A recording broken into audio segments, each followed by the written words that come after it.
ఆంధ్రప్రదేశ్లో గతంలో ఎన్నడూ లేని విధంగా పోలింగ్ శాతం పెరిగింది. ఇంకా ఏమన్నా అప్డేట్ వచ్చిందామని బట్ మనకు ఇప్పటి వరకు ఉన్న సమాచారం ఏంటంటే ఈ నార్మల్గా నమోదైన పోలింగ్ 80.66 అని, పోస్టల్ బ్యాలెట్లో వచ్చేసి 1.07, దట్ మీన్స్ 81.73. సో 81.73 ఇంకొంచెం పెరిగే అవకాశం ఉందని అంటున్నారు పూర్తి లెక్కలు వచ్చేసరికి. ఈ పోలింగ్ లెక్కలు తీస్తే 2014లో 78.90, 2019లో 79.80. ఆన్ యావరేజ్ ఇప్పుడు తీస్తే ఓవరాల్గా ప్రతి జిల్లాలో కూడా అరౌండ్ 80% దాదాపు నమోదైనట్టే లెక్క. అత్యధికంగా అన్నప్పుడు ప్రకాశం జిల్లా 87 సమయంతో, ఆ తర్వాత పల్నాడు జిల్లా, ఆ తర్వాత బాపట్ల జిల్లా, ఆ తర్వాత రిమైనింగ్ ఉన్నాయి. అత్యల్పంగా అన్నప్పుడు విశాఖపట్నం జిల్లాకి సంబంధించి నమోదైంది. నియోజకవర్గాల వారీగా అన్నప్పుడు అత్యధికం వచ్చేసి దర్శి నియోజకవర్గం, అత్యల్పం వచ్చేసి నిజంగా షాక్ అయ్యా తిరుపతి. సో ఇప్పుడు విషయం ఏంటి, పెరిగిన పోలింగ్ శాతం చూస్తూ ఉంటే దారుణాతి దారుణంగా వైసీపీ ఓడిపోబోతోంది. ఆల్మోస్ట్ క్లారిటీ వచ్చేసింది. ఇక వైసీపీల పరిస్థితి చూడండి, అసలు కుక్కిన పేరులో ఉన్నారు ఒక్కొక్కళ్ళు. అయితే ఆ జగన్మోహన్ రెడ్డి మన ఓటేసి వచ్చినాడా నిన్న మార్నింగ్ నుంచి ఈవినింగ్ వరకు అసలు ఈ మనిషి ఎటు వెళ్ళిపోయాడు, ఏం చేస్తున్నాడు ఎవరికి తెలియలా. ఈలోపు సజ్జల రామకృష్ణరెడ్డి వచ్చేసి 1-2 కనపడ్డాడు.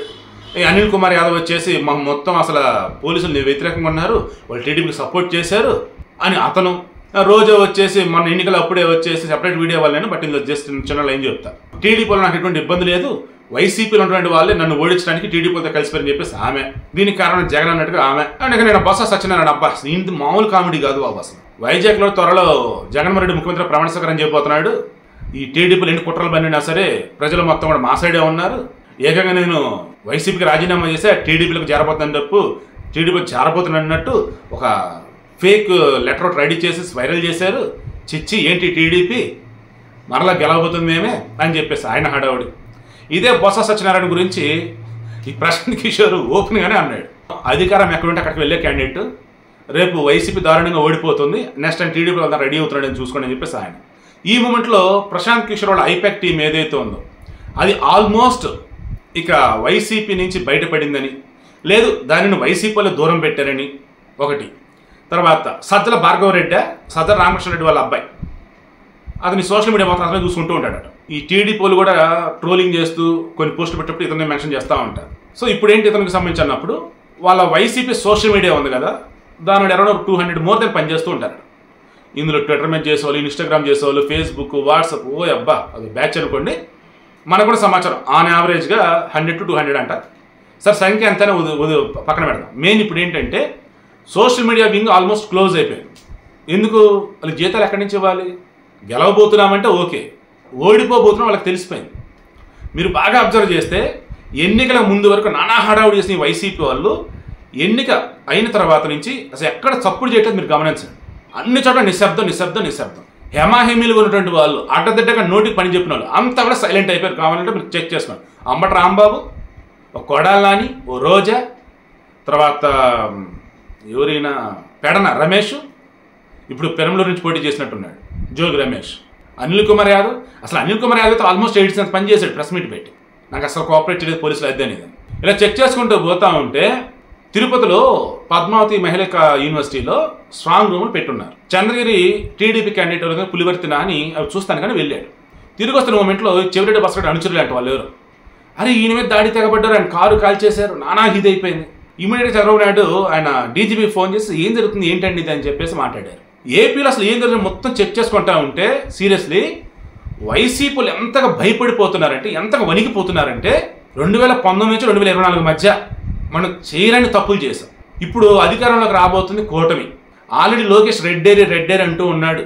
అండ్ ఇప్పటికే ఆంధ్రప్రదేశ్ వ్యాప్తంగా మీరు చూస్తున్నట్టుగా ఒక ఉత్తరాంధ్ర మినహాయిస్తే గోదావరి జిల్లాలో అక్కడక్కడ, ఇక ఈ కృష్ణాలో కూడా అంతంత మాత్రం, గుంటూరు జిల్లా నుంచి మొదలు పెడితే ఉమ్మడి జిల్లాలు గుంటూరు, ప్రకాశం, నెల్లూరు, కర్నూలు, కడప, అనంతపురం, చిత్తూరు, ఈ ఓవరాల్గా జిల్లాల్లో వచ్చేసి భయంకరమైన దాడులు.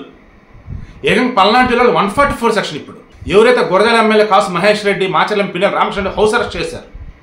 తాడిపర్తి ఎమ్మెల్యే ఎవరైతే ఉన్నారో కేతిరెడ్డి పెద్దారెడ్డిని ఏకంగా ఊరు విడిచి దూరంగా ఉంచమని చెప్పున్నారు. చూడండి అసలు ఈ వైసీపీ వాళ్ళ పరిస్థితి ఇప్పుడు ఎంత ఘోరంగా ఉందంటే, ఇంక ఏదైనా సరేరా రేపు మనం గెలవం, ఓడిపోతాం, అప్పుడు అసలు మన పరిస్థితి ఎలా ఉంటుంది ఏంటో తెలియదు.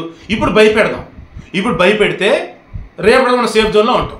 ఇప్పుడు భయపెట్టలేదు అనుకో, ఇక రేపు వాళ్ళు గెలిచిన తర్వాత మనం బతకనేవారు అన్ని ఇదిలోకి వచ్చేసారు. ఇక గుంటూరు జిల్లా తెనాలిలో అయితే ఆ అన్నాబోతుల శివకుమారిని ఎవరి గొట్టి మొక్కల సుధాకర్ ఎవరు అతను కొట్టాడు. దానికన్నా ముందు ఎమ్మెల్యేనే కొట్టాడు ఆ కుర్రోడిని. అతను చర్యకి ప్రతిచర్య అన్నట్టు యాక్షన్ రియాక్షన్ అన్నట్టు తీసి కొట్టాడు. అది కాస్త ఏమైంది, మొత్తం వైరల్ అయిపోయింది. సామాన్యుడు తిరగబడితే వైసీపీల పరిస్థితి ఇది. ఇలాగే జగన్మోహన్ రెడ్డి మీద కూడా తిరగబడాల్సింది అధికారంలో ఉన్నప్పుడు, అప్పుడు కుదురుగా ఉండేవాళ్ళు వాళ్ళు అని చెప్పేసి. తీరా సాక్షి పేపర్లో మరలా ఎమ్మెల్యేపై ఓటర్ దౌర్జన్యం అని చెప్పేసి వాళ్ళు రాసుకున్నారు. ఈ సాక్షి మారదురా బాబు, జీవితం అంతా ఇలా అబద్ధాలు చెప్పుకుంటారా బాబు అని అదొక ఇది. సో నేను సింపుల్గా చెప్తుంది ఏంటంటే, వైసీపీ వాళ్ళు ఆల్రెడీ దుకాణాలు సర్దేసుకుంటా ఉన్నారు.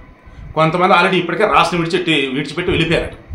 ఆల్రెడీ జగన్మోహన్ రెడ్డి కూడా సిబిఐ కోర్టు పర్మిషన్ ఇచ్చింది. ఈ 16 నుంచి రేపు జూన్ 1వ తారీఖు వరకు అతను ఫ్రాన్సు, స్విట్జర్లాండ్, బ్రిటన్లో పర్యటించబోతా ఉన్నాడు. ఎక్కడెక్కడ పర్యటించేది ఏంటి మొత్తం డీటెయిల్స్ ఇవ్వాలి. ఆయనే మన టీవీ9 ఇంటర్వ్యూతో వచ్చేసి నాకు ఫోన్ లేదంటాడు. ఫోన్ లేదు, కరెక్ట్ నెంబర్ లేదంటాడు. ఫోన్ లేనప్పుడు నెంబర్ ఎక్కడి నుంచి వచ్చింది, నా నెంబర్ నాకు గుర్తులేదు అంటాడు. మరలా నా నెంబర్ నాకు తెలియదు అంటాడు. అసలు నా నెంబర్ లేదంటాడు. ఏందో అసలు ఇంటర్వ్యూ ఏందో, అది అసలు ఇంటర్వ్యూ అయినా అసలు ఘోరం వస్తుంది. ఓకే వెళ్ళిపెట్టి ఇప్పుడు ఈయన ఫోన్ నెంబరు, మెయిల్ ఐడి, ఏ దేశాలు వెళ్ళేది, ఎక్కడెక్కడ వెళ్ళేది ఏంటి మొత్తం డీటెయిల్స్ సిబిఐకి ఇవ్వాలి. రేపు మరలా జూన్ 1న వచ్చిన తర్వాత మళ్ళీ అప్డేట్ ఇవ్వాలి.